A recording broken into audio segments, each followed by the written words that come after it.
শুভ সন্ধ্যা বন্ধুরা, নতুন এক হয়ে চ্যানেলটিতে আপনাদের সবাইকে স্বাগত জানাই। আমি শান্তনু। আমি রিয়া।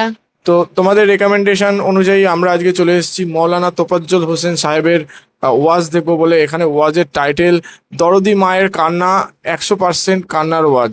তো অ্যাকচুয়ালি এই ওয়াজটা প্রচুর ইমোশনাল হতে চলেছে, যতটা আমরা এই টাইটেল থেকে বুঝতে পারছি। তো চলো আর কথা না বাড়িয়ে এই ওয়াজটা শোনা যাক। আমরা অ্যাকচুয়ালি মৌলানা তোফাজ্জল হোসেন সাহেবের ওয়াজ এই প্রথমবার শুনছি, তো আমরা প্রচুর এক্সাইটেড। চলো শুরু করা যাক, স্টার্ট। কোন সন্তান যদি মাকে মা বলে ডাকে, মা দেখবেন জবাব দেন, আমারে কিছুই দিস না রে বাবা, সকালে একবার আমারে মা কইয়া ডাক দিস, বিকালে বাড়িতে আইসা আমারে মা বলে ডাক দিস, আমি মায়ের কলিজা ঠান্ডা হইয়া যা। এখন এক জাতের পুরুষ আছে, বিয়া শাদী শেষ করে দিলে আর মাকে মা ডাকতে মন চায় না। এক ঘটনা মুরব্বীদের কাছে শুনেছি, বিবাহে শাদী করানোর পরও ছেলেটাও MA পাস, মেয়েটা হলো BA পাস। তারা ঘুমাইতে ঘুমাইতে বাজে রাত্র 10টা-11টা, কিন্তু মা বলতেছেন, বাবা তোমাকে MA পাস করাইলাম, তোমাকে একটা বিয়ে করান দরকার, আমি বুড়া মানুষ, রান্না বাড়ার কাজ আমি আর কত করব। মার ইচ্ছা হলো ছেলেকে বিয়ে করাইলে রান্না বাড়ি করে ছেলের বউ আমার সামনে খানা দিবে, আমি আদরের সন্তানের বউয়ের হাতের খানা, রান্না খানা আমি সুখে শান্তিতে খাবো। দেখা গেল বিয়ে করাইলেন যেই মেয়েটাকে, বিয়ে পাস তো, তার 12টা পর্যন্ত টিভিওই দেখে, রান্না তো করেই না। আরো বরঞ্চ মা কই বউয়ের হাতের খানা খাইবো, মা রান্না বাড়ি করে বউরে খানা দিয়া মা খায়া ঘুমায়। আরো পরিশ্রম বাড়ছে না কমছে? ছেলে চাকরি করে, থাকে প্রায় 30 কিলোমিটার দূরে, সপ্তাহে একদিন বাড়িতে আসে। আসার পরে মা নালিশ দিলেন, বাবা আমার রান্না করতে হয়, বুড়া মানুষ, তুমি তোমার বিবি সাবরে কও না একটু রান্না বাড়া করতে। এই শীতের রাত্র আমি রান্না করতে করতে আমার ঠান্ডা ধরে ফেলছে। আচ্ছা আমি বলবো। স্বামী স্ত্রী ঘুমাইলেন এক রুমে, পাশের রুমে মা, বুড়া মানুষ তো ঠান্ডায় পড়ে গেছে, রাত্রে একটু কাশি দেয়, কাশি আইছে, ঠান্ডা হইলে কাশি ধরে না। বিবি সাহেবা বলতেছেন, তোমার মা খালি কাশে, এই ঘরে আমি থাকবো না। ওই যুবকটা বলেন, কও কি তুমি? মা তুমি রাত্রে কাশতে পারবা না। মা বলেন, বাবা আমি তো কাশি তো থামায় রাখতে পারি না, বুড়া মানুষ, রাত্রে কাজ করতে হয় শীতের মধ্যে। তোর বিবি সাপ তো কাজ করে না, আমি কি করবো রে বাবা? বলে, আমি নিষেধ দিলাম তুমি কাশতে পারবা না। আচ্ছা বলুন তো, কাশি কি নিষেধ দিয়া থামানো যায়? বুড়া মানুষ কাশতেছে, বিবি বলেন এই ঘরে আমি থাকবো না। স্বামী বলেন, তুমি যাইবা কই? প্রয়োজন পড়ে মারে বাইরে কিনে দিব।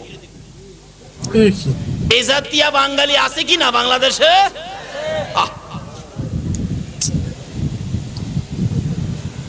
অথচ মা এই সন্তানের জন্য কত কষ্ট করেছে, কত প্রস্রাব পায়খানা মা সাফ করেছে, মেথরের দায়িত্ব মা নিয়েছে। যেদিন আপনার আমার মতো সন্তানের মুখ দেখবে মা, 3 দিন পর্যন্ত ব্যথা, একদিন পর্যন্ত ব্যথা সহ্য করেছে, দ্বিতীয় দিন আর সহ্য করতে পারে না। শাশুড়ির কাছে বলে দিয়েছে, শাশুড়ি আম্মা আমার সন্তান হবে, ব্যথা সইতে পারি না। শাশুড়ি ঘরের দরজা বন্ধ করে দিয়ে অপেক্ষায় সন্তান হবে। 2 দিন পার হইয়া যখন রাত্র হয়ে গেছে,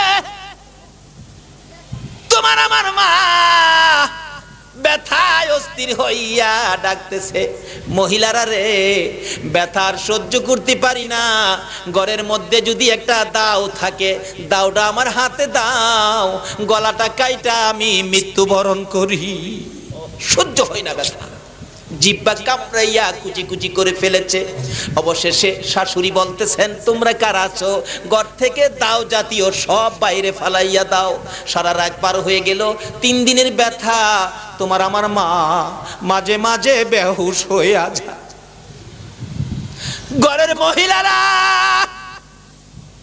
জগের পর জগ, বালতির পর বালতি আমার মার মাথায় পানি দিছে গো। মাঝে মাঝে মা জ্ঞানটা যখন ফিরে আসতো, চিৎকার মেরে ডাক মারতো, মহিলারা রে আমার স্বামী কই গো, আমার স্বামীরে আমার পাশে আসতে বলো। স্বামী যখন পাশে আসছে, স্বামীর পায়ে ধরে চিৎকার মেরে কাঁদছে, স্বামী 3 দিনের ব্যথা আর সইতে পারি না, মন বলে আমি বাঁচবো না। স্বামী গো পায়ে ধরি, যদি মরে যায় আমার জীবনের অপরাধ ক্ষমা করে দিও। স্বামী ঘর থেকে দৌড়াইয়া বাহির হইয়া মসজিদে চলে গেছে। ইমাম সাহেব হুজুর আমার বিবির জন্য দোয়া করুন, আমার বাচ্চা হবে। আমার বিবি বলে বাঁচবে না। ডাকছে তোমার আমার মা, আবার শ্বশুর কই, আবার শাশুড়ি কই। তারা মায়ের জায়গায় বাবার জায়গায় বলেন না আমার কাছে আসতে। শ্বশুর শাশুড়ি যখন আমার মায়ের সামনে যাইতো, শ্বশুর শাশুড়ির পায়ে ধরে কাঁদতো, মা বাবা গো, মা গো ক্ষমা করে দিও, 3 দিনের ব্যথা আর সহ্য করতে পারি না, মন বলে আমি বাঁচবো না। শ্বশুর শাশুড়ি নামাজের বিছানাটা বিছাইয়া 2টা হাত বাড়াইছে, মাবুদ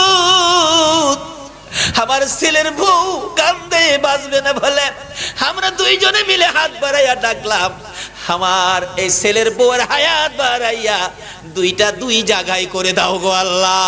জোরে জোরে কন্যা সুবহানাল্লাহ। দয়ার শ্বশুর দয়ার শাশুড়ি যখন দোয়া করে দিলেন, আমার আল্লাহ বলেন ফেরেশতারা রে আর ব্যথা সহ্য করতে পারে না।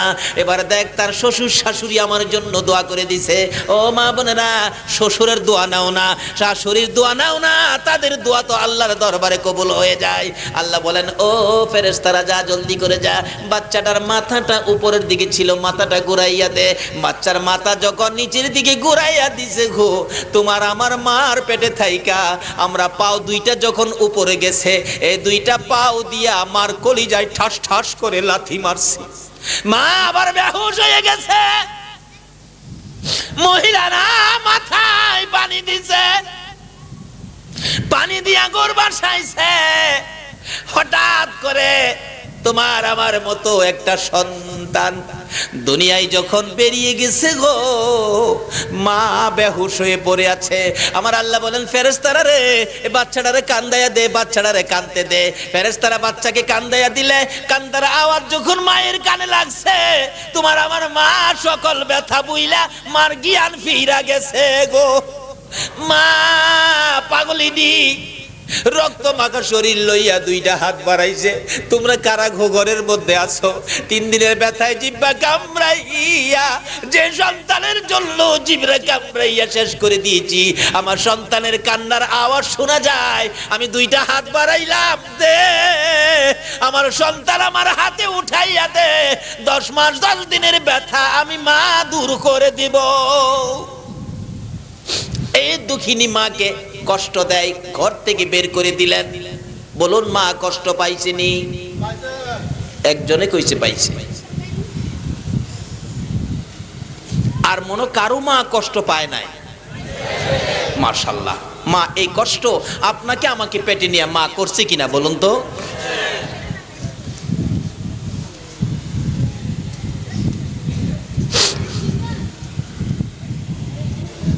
মা বলেন বাবা আমি তো কাশি থামাইতে পারি না রে বাবা, বুড়া মানুষ।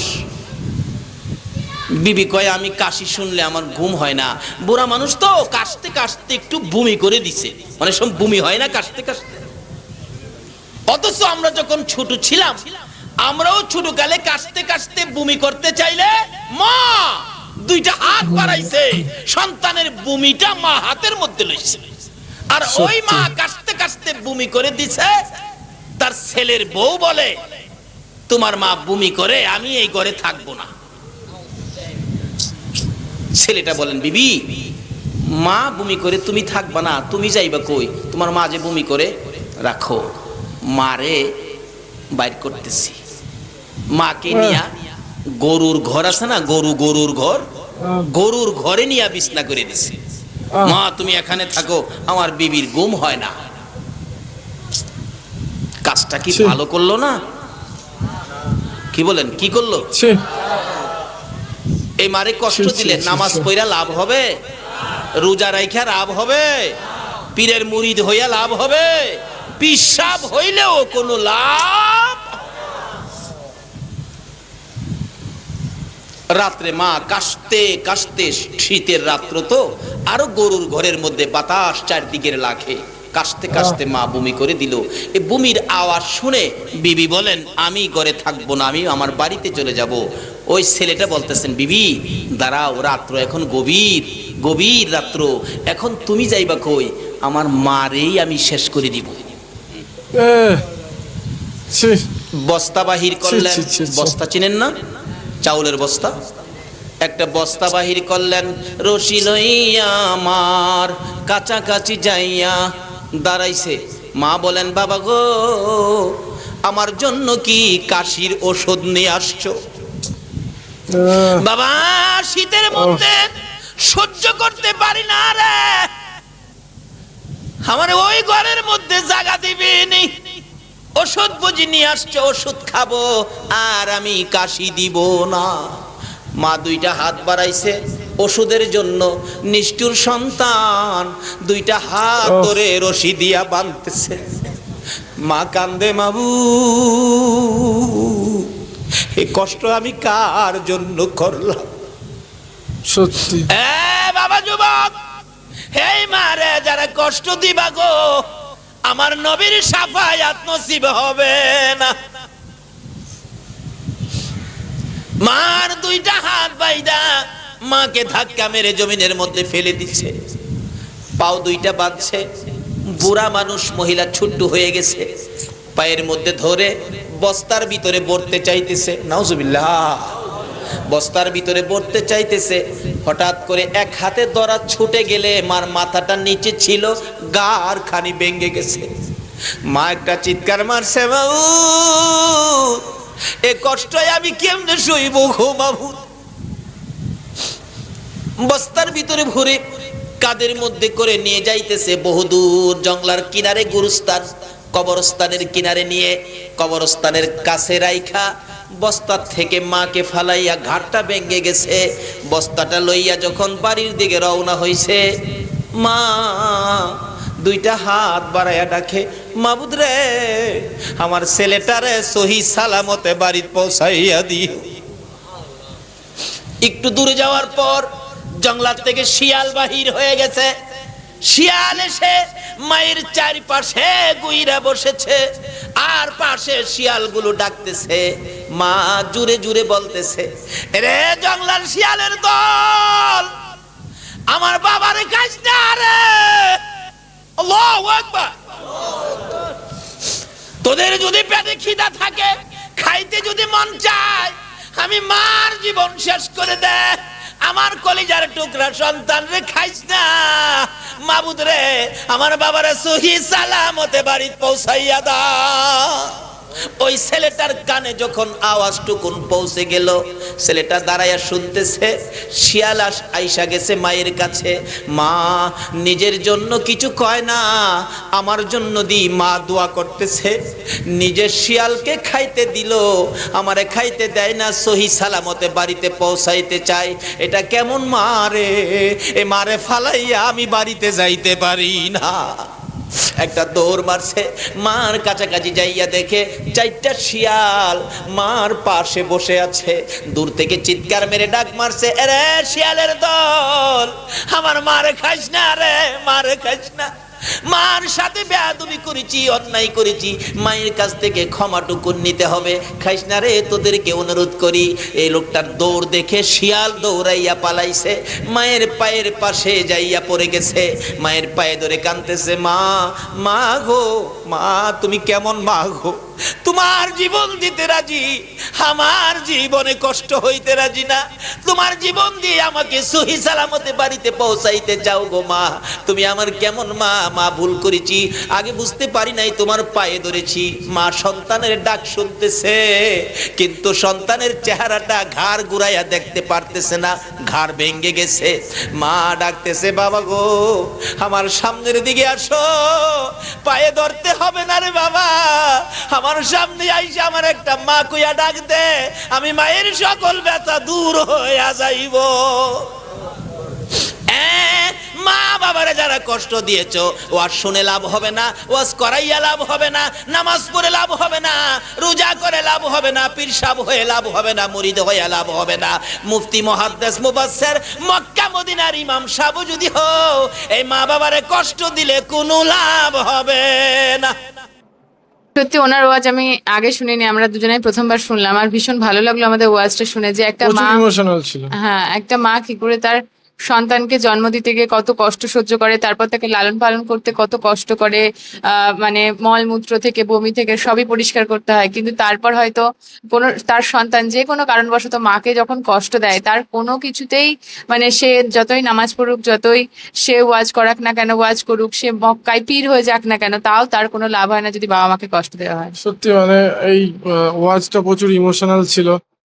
খুব খারাপ লাগছে আমার এরকম এই কথাগুলো না, সত্যি আমি এগুলো হয় ট্রু, মানে একদম। প্রচুর সত্যি কথা, এগুলো অনেক জায়গায় হয়, অনেক কিছু হয়। এবং হয়তো মানে আমাদের চলার পথে হয়তো আমরাও অনেক সময় হয়তো বাবা মাকে কষ্ট দিয়ে ফেলি নিজের অজান্তে। তো এখানে যেটা বললো, সত্যি বাবা মা কতটা কষ্ট সহ্য করে আমাদের বড় করার জন্য, আমাদের ভালো রাখার জন্য। হয়তো মানে এরকমও হয়, নিজের প্রাণটা পর্যন্ত দিয়ে দিতে পিছু পা হয় না আমাদের বাবা মা, আমাদের সুখের জন্য বা আমাদের ভালোর জন্য। তো এটা কোথাও গিয়ে আমার মনে হয় আমার কর্তব্য যে আমার বাবা মাকে খুশি রাখা বা আমার বাবা মার সুখ স্বাচ্ছন্দ্যটা এনে দেওয়া। হয়তো আমি মনে করি এটা আমার কর্তব্য, যে যাতে আমার বাবা মা যতটা লাইফ, মানে আমার বাবা মার যতটা লাইফ আমার পেছনে শেষ করেছে, যতগুলো বছর আমাকে বড় করতে, আমার সুখ স্বাচ্ছন্দ্য উম, দেখতে তারা নিজের সুখ স্বাচ্ছন্দ্য ছেড়ে দিয়েছে। আমার মনে হয় যখন আমরা বড় হই, এটা আমাদের রেসপন্সিবিলিটি হয় যে বাবা মার সুখ স্বাচ্ছন্দ্য দেখা। এবং এখানে যে ওয়াজের যে মানে যে ঘটনাটা আমরা শুনলাম, আমার মনে হয় না যে তারা কোনো মানে যে এই রকম ছেলে কোনো মানুষের পর্যায়ে পড়ে। তারা অমানুষ ছাড়া আর কিছু নয়। যে জন্মদাত্রী মা যে এই দুনিয়ার আলো দেখালো, হ্যাঁ, তাকে যে এরকম কষ্ট দিতে পারে, আমার মনে হয় তার হয়তো আল্লাহ তাআলার দুয়ারেও হয়তো ক্ষমা হবে না কোনোদিনও। তো সত্যি আজকে আমার এই মানে এপিসোডটা প্রচুর ইমোশনাল করে দিয়েছে। আমি বেশি কথা বলতে পারছি না। তো তোমাদের এই এই ব্যাপারে এই মা কতটা তোমাদের কাছে ভালোবাসার জিনিস হয়তো তোমরা বলে বোঝাতে পারবে না। তাও মায়ের জন্য দুটো কথা অবশ্যই আমাদের কমেন্ট বক্সে লিখে যেতে ভুলো না। আর আমাদের ভিডিও কেমন লাগছে সেটাও অবশ্যই জানাতে ভুলো না। আমাদের ভিডিও যদি ভালো লেগে থাকে তাহলে লাইক করে দেবে, শেয়ার করে দেবে এবং আমাদের চ্যানেলটি সাবস্ক্রাইব করে দিয়ে আমাদের পাশে থাকবে, যাতে এরকম নতুন নতুন ভিডিও আমরা তোমাদের জন্য আরো আনতে পারি। তো দেখা হচ্ছে তোমাদের সঙ্গে নেক্সট ভিডিওতে। Thank you. Thank you.